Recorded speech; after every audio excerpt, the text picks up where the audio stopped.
Hello everyone, welcome to China. ఇప్పుడే మనం Shanghai నుండి చైనాకి అయితే వచ్చేసాం కదా. ఇది మన హోటల్ రూమ్ అండి. చూడండి, ఇది సేమే, ఎప్పుడు వచ్చినా మనకి ఇవన్నీ సేమే ఉంటాయి కదా.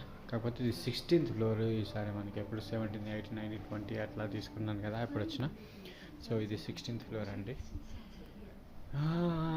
ఇది వ్యూ అండి మన రూమ్ నుండి ఉంది కదా. ఇట్లా కర్టన్, పెద్ద కర్టన్, మొత్తం ఒకసారి మొత్తం గ్లాసే ఉంటుంది. కర్టన్స్ మొత్తం ఓపెన్ చేసుకోవచ్చు, డోర్స్ కూడా తీయచ్చు. సో దోమలు ఉంటాయి ఇక్కడ చైనాలో. అసలే ఇప్పుడు మొత్తం వానలు తుఫాన్లు వస్తున్నాయి ఇక్కడ ఈ ప్లేస్లో. అందుకనే 2 రోజులు ఫ్లైట్ కూడా క్యాన్సిల్ అయింది. సో డోర్ తీయట్లేదు, ఇట్లనే మీకు వీడియో తీసి చూపిస్తున్నాను. చూస్తున్నారా అండి? వీడియోలో మంచిగా కనిపించట్లేదు, కానీ రియల్గా చూస్తే మాత్రం మంచిగా అనిపిస్తుందండి. ఎలా ఉంది, మీకు నచ్చిందా? Like, share, subscribe.